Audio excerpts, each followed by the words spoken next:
CM గారు please. అధ్యక్ష, government కొన్ని నామ్స్ ప్రకటించాం అధ్యక్ష. 50,000 వరకు ఎవరైతే రుణాలు తీసుకున్నారో వాళ్లకు స్కేల్ ఆఫ్ ఫైనాన్స్ వర్తించకుండా 50,000 వరకు పూర్తిగా ఇస్తామని చెప్పి చాలా స్పష్టంగా చెప్పాం. అదే మరిగా ఎవరికైనా అర్థం కాకపోతే అర్థం చేసుకోండి. మీకు చేతనైతే నేను చెప్పిన ప్రొసీజర్ వల్ల మీలో దొంగలు కొంతమంది ఉంటే వాళ్ళకు బాధ తప్ప ఎవ్వరూ బాధపడాల్సిన అవసరం లేదు. నేను ఎవ్వరు కూడా ఈ హౌస్లో మిస్లీడ్ చేయలేరు. మీరు ఆ విషయం గురించి దొంగలు మీలో ఎవరైనా ఉంటే దొంగల్ని సపోర్ట్ చేయాలంటే మీరు బాధపడాలి తప్ప న్యాయంగా ఎవరికి అన్యాయం జరిగినా కేస్ స్టడీ అవసరంలా వాస్తవాలు నా దగ్గర రండి, నేను పరిష్కారం చేస్తాను. అంతేగాని ఇష్ట ప్రకారం మాట్లాడడానికి లేదు. అధ్యక్ష, నేను చెప్పింది కూడా ఇదే ఓపిక లేకపోతే వీళ్ళు ఏ విధంగా మాట్లాడతారు? అధ్యక్ష, సభ్యత ఉండాలి, సభ్యత ఉండాలి. మీకు సభ్యత లేకుండా మాట్లాడుతున్నారు. నేను ఎవ్వరు కూడా ఈ హౌస్లో మిస్లీడ్ చేయలేరు. మీరు ఆ విషయం గురించి దొంగలు మీలో ఎవరైనా ఉంటే దొంగల్ని సపోర్ట్ చేయాలంటే మీరు బాధపడాలి తప్ప న్యాయంగా ఎవరికి అన్యాయం జరిగినా కేస్ స్టడీ అవసరంలా వాస్తవాలు నా దగ్గర రండి, నేను పరిష్కారం చేస్తాను. అంతేగాని ఇష్ట ప్రకారం మాట్లాడడానికి లేదు. అధ్యక్ష, నేను చెప్పింది కూడా ఇదే ఓపిక లేకపోతే వీళ్ళు ఏ విధంగా మాట్లాడతారు? అధ్యక్ష, సభ్యత ఉండాలి, సభ్యత ఉండాలి. మీకు సభ్యత లేకుండా మాట్లాడుతున్నారు.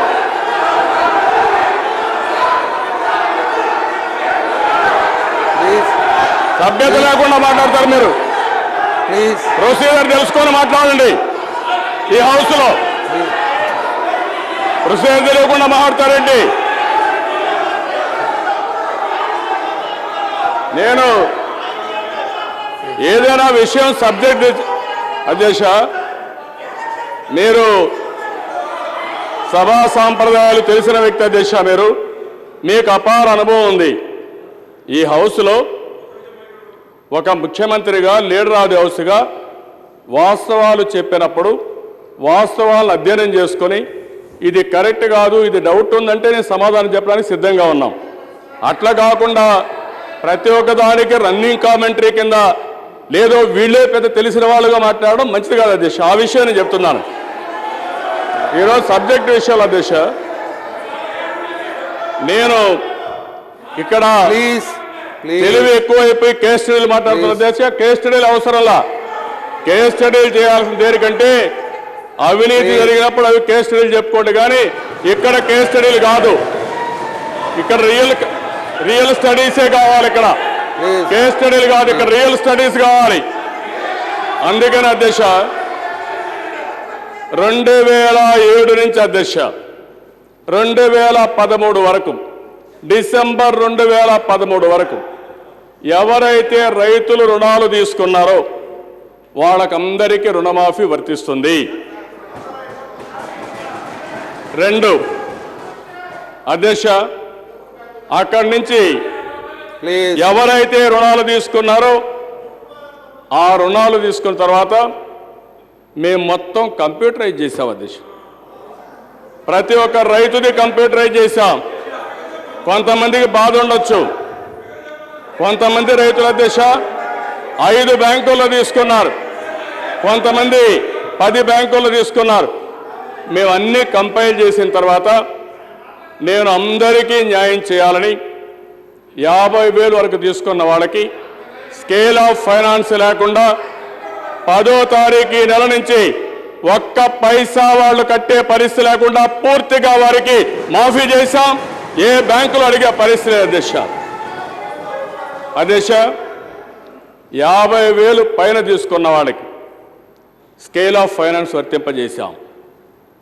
ఇది ఎంతమంది అధ్యక్ష? 1,50,000 కంటే 3% ఉన్నారు. మిగిలిన వాళ్ళందరూ 1,50,000 లోపలనే వస్తున్నారు. రెండోది స్కేల్ ఆఫ్ ఫైనాన్స్. మీరు నేను డిసైడ్ చేసిన స్కేల్ ఆఫ్ ఫైనాన్స్ కాదు, ఆర్బీఐ డిసైడ్ చేసిన స్కేల్ ఆఫ్ ఫైనాన్స్. ఏ బ్యాంకులో ఏ సంవత్సరం ఆర్బీఐ డిసైడ్ చేశారో దాని ప్రకారం స్కేల్ ఆఫ్ ఫైనాన్స్ కూడా పెట్టాం. 2008లో వరకు ఎంత ఉంది, 9లో ఎంత ఉంది, 12లో ఎంత ఉంది, 13లో ఎంత ఉంది పెట్టి ఆ స్కేల్ ఆఫ్ ఫైనాన్స్ తీసుకున్నాం. ఆ స్కేల్ ఆఫ్ ఫైనాన్స్ తీసుకున్నప్పుడు దిశ ఆటోమేటిక్గా వాళ్ళకి ఎంత రావాలో అంత వస్తుంది.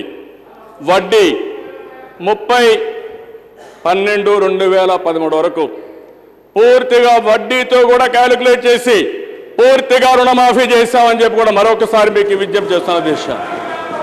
అంతేకాదు తర్వాత కూడా తీసుకున్న వాళ్ళకి ఈరోజు మొత్తం రుణమాఫీ చేసిన తర్వాత ఒక్క పైసా కూడా ఈ గైడ్ లైన్స్ ప్రకారం ఎవ్వరూ వడ్డీ కట్టే పరిస్థితి లేకుండా పూర్తిగా రుణమాఫీ వడ్డీ మాఫీ చేశాం అధ్యక్ష.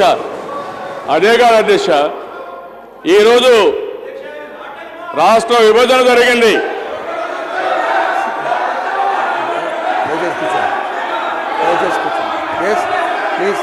దయచేసి కూర్చోండి. ఆర్థిక ఇబ్బందులు ఉన్నాయి. మీరు అసత్యాలు చెప్పడానికి అధ్యక్ష వీళ్ళు భయపడేది. హౌస్ని మిస్లీడ్ చేసినప్పుడు, తప్పుడు సమాచారం ఇస్తామన్నప్పుడు సరైన సమాచారం ఈ ప్రభుత్వం ఇవ్వాల్సిన అవసరం ఉంది. ఈ హౌస్లో మీరు బయట ఏమైనా మాట్లాడుకోండి, కానీ హౌస్లో వచ్చి మాట్లాడినప్పుడు వాస్తవాలు మాట్లాడే పరిస్థితి మీకు ఉండాలి, ఆ ధైర్యం మీకు ఉండాలి. అవాస్తవాలు మాట్లాడుతూ ఏదో మభ్య పెట్టాలని ప్రయత్నం చేస్తే ఎవరైనా వాళ్ళు ఇక్కడ సిద్ధంగా లేరు అధ్యక్ష. అదే మరి అధ్యక్ష, నేను మొన్న పోయినప్పుడు నేను రైతులు అడిగాను అధ్యక్ష.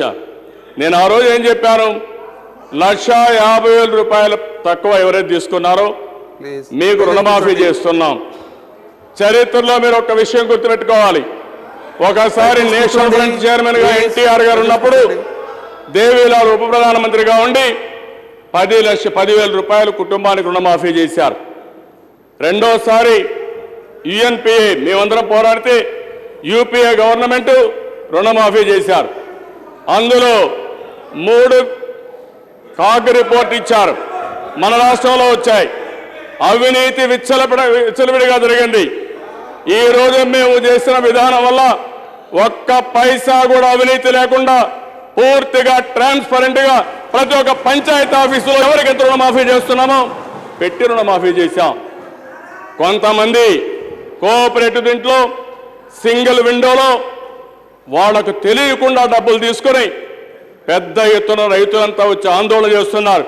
ఒక్క విషయం మీరు గుర్తుపెట్టుకోవాలి, ఎవరైనా తప్పులు చేసుంటే ఎంత పెద్దవాళ్ళైనా వదిలిపెట్టాం, తప్పకుండా రెవెన్యూ రికవరీ కూడా చేస్తాం తప్ప వదిలిపెట్టే సమస్య లేదు. మీరు మాట్లాడే విషయాలు ఎవరి గురించి మాట్లాడుతున్నారు అధ్యక్ష? చిన్న రైతుల గురించి మాట్లాడడం లేదు, సన్నకారు రైతుల గురించి మాట్లాడడం లేదు. ఎవరైతే బ్యాంకుల్ని దోపిడీ చేసినా పెద్దవాళ్ళు ఉంటే వాళ్ళ గురించి మీరు మాట్లాడుతున్నారు. బినామీల గురించి మీరు మాట్లాడుతున్నారు. బినామీల గురించి మీరు మాట్లాడితే వాళ్లకు సహకరించడానికి ఈ ప్రభుత్వం సిద్ధంగా లేదు. మేము పేదవాళ్ళకి ప్రభుత్వం అనేది ఒక ధర్మకర్తగా పనిచేస్తాం. ఆ విషయం మీరు గుర్తుపెట్టుకోవాలి. దోపిడీ చేసే వ్యక్తులకి ఈరోజు వీళ్ళు మాట్లాడుతున్నారు దేశ, ఇది మంచిది కాదు. నేను ఒకటే చెప్తున్నాను, మేము ఒక విధానం పెట్టాం, విధానంలో తప్పుంటే మీరు ఎత్తి చూపించండి, నేను కరెక్ట్ చేయడానికి మీకు సిద్ధంగా ఉన్నాం. మొత్తం ఈరోజు చెప్పిన దిశ, ఎవరైనా 70,000 తీసుకుంటే స్కేల్ ఆఫ్ ఫైనాన్స్ వర్తిస్తుంది. వాళ్ళకు 5 ఇన్స్టాల్మెంట్స్ వినప్పుడు తక్కువ వస్తుంది. 50,000 లోపల తక్కువ ఉంటే ఎవరైనా చెప్పండి, నేను కరెక్ట్ చేస్తాను. 50,000 పైన ఉన్న వాళ్ళకి ఆటోమేటిక్గా వడ్డీ ఎక్కడ నష్టం రాలేదు. స్కేల్ ఆఫ్ ఫైనాన్స్ వర్తించింది తప్ప ఇంకొక విషయం కాదు. అది కూడా వీళ్ళు గుర్తుపెట్టుకోవాల్సిన అవసరం ఉంది. నేను ఆ రోజు ప్రకాశం జిల్లా పోయినప్పుడు దిశ కొండేపల్లిలో మా ఎమ్మెల్యేలు అందరూ ఉన్నారు. నేను అడిగాను ప్రజల్ని, ఆ రోజు నేను అడిగినప్పుడు నీకు 1,50,000 రూపాయలు మాఫీ వచ్చింది, ఎంత అప్పు ఉందని అడిగాను. 3 లక్షలు ఉందన్నాడు. నీకు 3 లక్షల రూపాయలు ఉంటే నేను 1,50,000 రూపాయలు నీకు మాఫీ చేస్తున్నాను, నీకేమైనా కోపం ఉందంటే కోపం ఎందుకు సార్? మీరు దేవుడు మారిగా మమ్మల్ని చూసుకున్నారు. మేము మా గుండెల్లో పెట్టుకోవాలి. మా చరిత్రలో, మా జీవితంలో ఈ మాత్రం సహాయం చేసిన వాడు ఎవడు లేడు, మీరు తప్పని వాళ్ళు పొగిడే పరిస్థితి వచ్చింది అధ్యక్ష. వాళ్ళు చూసినప్పుడు ఆ మాట చెప్పాను. మీ చరిత్రలో మీరు చెప్పండి, ఇదే రాజశేఖర రెడ్డి గారు రుణమాఫీ చేస్తే బ్యాంకులు పనిచేయమని కేంద్రానికి లెటర్ రాసింది. మీ నాయకుడు ఆ ఫోటో పెట్టుకొని మీరు ఊరేగుతున్నారు. అదే మరిగా మీరు రుణమాఫీ చేస్తే 3,000 కోట్ల రూపాయలు దోపిడీ జరిగిందని మిమ్మల్ని తప్పుపట్టే పరిస్థితికి వచ్చారు. ఈరోజు ఒక్క పైసా ఎక్కడ అన్యాయం జరగడానికి వీల్లేదు, ఎవరు కూడా మిస్యూజ్ చేయడానికి వీల్లేదు. నేను ఇంకొక విషయం కూడా చెప్పాను అధ్యక్ష. ఎవరైతే 1,50,000 రూపాయల వరకు రుణం తీసుకున్నారో మీకు రుణమాఫీ ఇచ్చాం. ఈరోజు మీరు ఆ డబ్బులు కట్టేయండి. మీరు డబ్బులు కడితే 4%కి You will have your time, Jagannath Reddy garu. Please be seated. You will have your time. You will have your time. ఎందుకు అధ్యక్ష? మీ టైం ఇస్తాను మీకు. బోర్డుని అవకాశాలు ఉన్నాయి, మాట్లాడండి మీరు. బోర్డుని అవకాశాలు ఉన్నాయి. The right of speaking. No. Me time అధ్యక్ష, ఇస్తాను, కూర్చోండి. Please be seated. నేను ఇక్కడ చెప్పేది మీకు సబ్జెక్ట్ తెలియకపోతే నేర్చుకోమని మళ్ళీ మళ్ళీ చెప్తున్నాను, అంతేగాని ఇంకోటి కాదు. మీ టైం ఇస్తాం మీకు. మీరు వాస్తవాలు మాట్లాడితే నేను చెప్పను. టైం ఇస్తాను, కూర్చోండి. వీళ్ళకి అర్హత ఉంది అధ్యక్ష. వీళ్ళ తండ్రి గారు ఎవరో రాశాడు, give farm inputs not loan waivers. YSR రుణమాఫీకి వ్యతిరేక వీళ్ళు కూడా చెప్పారు, రుణమాఫీ సాధ్యం కాదంటే అసాధ్యమైన పనిని సాధ్యం చేస్తే దాన్ని అభినందించే బదులు ఈరోజు విమర్శించే పరిస్థితికి వచ్చారు. దయచేసి కూర్చోండి. నేను చెప్పింది అధ్యక్ష, మీరు ఎవరైతే 50,000 పైన తీసుకున్నారో మీరు బ్యాంక్కి వెళ్ళండి. బ్యాంకుకి వెళ్ళి మీరు రీషెడ్యూల్ చేసుకోండి. దానివల్ల 4% రేట్ ఆఫ్ ఇంట్రెస్ట్ పడుతుంది. నేను 10% ఇస్తాను. దీనివల్ల 6% మీకు వడ్డీ కలిసి వస్తుందని చెప్పాను అధ్యక్ష. దాన్ని కూడా వక్రీకరించుకుంటున్నారు. రైతులకు మంచి చేయాలనుకుంటే కూడా వక్రీకరించే పరిస్థితి వచ్చింది అధ్యక్ష. నేను ఈ హౌస్ ద్వారా రాష్ట్రంలో ఉండే ప్రజలందరికీ విజ్ఞప్తి చేస్తున్నాను అధ్యక్ష. ఈరోజు నేను చెప్పేది, నేను చాలా స్పష్టంగా ఈ పాలసీ ఇచ్చాం. ఫేజ్ 2 లిస్ట్ కూడా పెట్టాం. ఆధార్ అకౌంట్ సింక్రనైజ్ చేశాం. ఫ్యామిలీ యాజ్ ఏ యూనిట్ వచ్చి రేషన్ కార్డుని సింక్రనైజ్ చేశాం.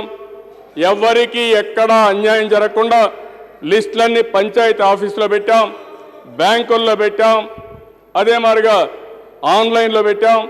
మీరు చూసుకోండి. గైడ్ లైన్స్ ప్రకారం ఎవరికి అన్యాయం జరిగినా మీరు మా దృష్టి తీసుకురండి. పూర్తిగా దాన్ని కరెక్ట్ చేసే బాధ్యత ఈ ప్రభుత్వం తీసుకుంటాం తప్ప దాన్ని ఏదో కేసులు ఎందుకు అధ్యక్ష? ఆన్లైన్లో చూసుకుంటే మీకే అర్థమవుతుంది. 50,000 పైన ఉంటే ఆటోమేటిక్గా స్కేల్ ఆఫ్ ఫైనాన్స్ వస్తుంది. ఆ స్కేల్ ఆఫ్ ఫైనాన్స్లో ఏ ఇయర్ ఆర్బీఐ డిసైడ్ చేశారో ఆ ఫిగరే తీసుకున్నాం. అదే మాదిరిగా 50,000 పైన అయితే 20% ఆటోమేటిక్గా వస్తుంది. నేను అది కూడా ఆలోచించాను అధ్యక్ష. ఈ హౌస్లో నా దగ్గరికి మా ఎమ్మెల్యేలు చాలామంది నా దృష్టి తీసుకొచ్చారు. 50,000 పైబడిన వాళ్ళకి తక్కువ డబ్బులు వస్తూ ఉంది. తక్కువ అంటే 60,000 ఉంటుంది అధ్యక్ష. 60,000 అయినప్పుడు స్కేల్ ఆఫ్ ఫైనాన్స్ పెట్టినప్పుడు 40,000 వస్తుంది. 5 ఇన్స్టాల్మెంట్స్ అయినప్పుడు 8,000 రూపాయలు వస్తుంది. దానివల్ల వాళ్ళకు కొంత బాధ ఉంది. అది కూడా నేను ఆలోచించి మా ఎమ్మెల్యేలు చెప్పాలనుకున్నాను. అవసరమైతే ఇప్పుడు 50,000 కంటే తక్కువ ఎవరైతే డబ్బులు కట్టాలనుకుంటున్నారో మామూలుగా 50,000 వరకు రుణమాఫీ చేశాం. 50,000 కంటే ఎక్కువ తీసుకుని ఈరోజు 50,000 కంటే లోపల పే చేసే వాళ్ళందరికీ 1 టైం సెటిల్మెంట్ ఆ డబ్బులు కూడా పే చేసేస్తున్నాం. వాళ్ళకి ఆ బాధ కూడా ఉండదు. ఎవరైతే రుణమాఫీ తీసుకుని 70,000 80,000 ఇప్పుడు కట్టాల్సింది 50,000 అయితే వాళ్ళకు కూడా 1 టైం సెటిల్మెంట్ ఇచ్చేస్తాం అధ్యక్ష. దానివల్ల మెజారిటీకి బెనిఫిట్ వస్తుంది. ఎవరైతే 50,000 పైన అప్పు ఉంటారో వాళ్ళకి మాత్రం 5 ఇన్స్టాల్మెంట్స్ ఉంటాయి. 10% వడ్డీ రేటు ఉంటుంది. దాని ప్రకారం కూడా క్లియర్ చేస్తాం అధ్యక్ష. అవసరమైతే అన్ని కలిసి వస్తే అధ్యక్ష ఇంకా కొంత బారో చేస్తానని చెప్పాను. అన్ని వెసులుబాటు వస్తే వాళ్ళకు కూడా ఇవ్వడానికి వీలైన తొందరలో ఇవ్వడానికి అది కూడా ప్రయత్నం చేస్తాను అధ్యక్ష. ఇది మేము ఒక పద్ధతి ప్రకారం చేస్తున్నాం. నేను ఒకటే ఈ హౌస్లో ఉండే మెంబర్స్ అందరినీ కోరుతున్నాం, రాష్ట్రంలో ఉండే ప్రజానీకాన్ని కోరుతున్నాం, వాస్తవాలు అర్థం చేసుకోండి. విభజన తర్వాత చాలా ఇబ్బందులు ఉన్నాయి. పైసా పైసా కూడగట్టి రైతులకు న్యాయం జరగాలని, పేదవాళ్ళకు న్యాయం జరగాలని చెప్పి ఆలోచిస్తున్నాం. అదే మరి అధ్యక్ష మళ్ళా వీడు మాట్లాడతారు కాబట్టి చెప్తున్నా, డాక్రా సంఘాలకు కూడా మెంబర్కి 10,000 రూపాయలు చొప్పున వాళ్ళకు కూడా మాఫీ చేస్తానని చెప్పాం. దానికి కూడా కట్టుబడి ఉన్నాం. ఎవరైనా నేను రుణమాఫీ అనౌన్స్ చేసిన తర్వాత వడ్డీ కట్టకపోతే ఆ వడ్డీ కూడా ప్రభుత్వమే కడతామని చెప్పి అది కూడా హామీ ఇచ్చాను. అది కూడా జిల్లాల వారీగా ఆ రుణమాఫీ కూడా చేయాలనుకుంటున్నాం. తొందరలోనే అది కూడా ప్రారంభిస్తాం. ఏ విధంగా చేస్తే బాగుంటుందని ఆలోచిస్తున్నాం. అదే మరిగా హార్టికల్చర్కి ఎవరైతే ఉన్నారో అధ్యక్ష అది కూడా హామీ ఇచ్చాం. నేను ఆ రోజు ఎన్నికల హామీ చెప్పలేదు, అయినా కూడా చెప్పాను. ఎవరైతే హార్టికల్చర్ పంటల్లో రుణాలు తీసుకున్నారో వారికి కూడా ఎకరాకు 10,000 రూపాయలు చొప్పున వారికి కూడా ఇస్తామని హామీ ఇచ్చాం. మేము ఇచ్చిన హామీలన్నీ నిలబెట్టుకోవడానికి ప్రభుత్వం సిద్ధంగా ఉందని చెప్పి మరొకసారి తెలియజేసుకుంటూ, నేను అపోజిషన్ ఒకటి అడుగుతున్నాను అధ్యక్ష, మీరు కేస్ స్టడీస్ అనవసరం. ఇది కేస్ స్టడీలు కాదు, రియల్ స్టడీ చేయమంటున్నా. ఇంటర్నెట్లో సమాచారం ఉంది, స్టడీ చేసుకోండి. మీరు తప్పుడు లెక్కలొద్దు, దొంగ లెక్కలు రాయడం మీరు సుప్రసిద్ధులు. రాసే ఈ ఇబ్బందుల్లో ఉన్నారు. ఇంకా దొంగ లెక్కలొద్దు, అసలు లెక్కలకు రండి. అసలు లెక్కలు తీసుకొచ్చి అవసరమైతే ఇక్కడే స్క్రీన్ పెట్టి ప్రతి ఒక్క రైతు తీసుకుని మీకు డెమాన్స్ట్రేట్ చేయడానికి కూడా సిద్ధంగా ఉన్నాం. వాస్తవాలు పరిగణలో తీసుకొని మాట్లాడాల్సిందిగా మరొకసారి కోరుకుంటూ మీ దగ్గర సెలవు తీసుకున్నాను.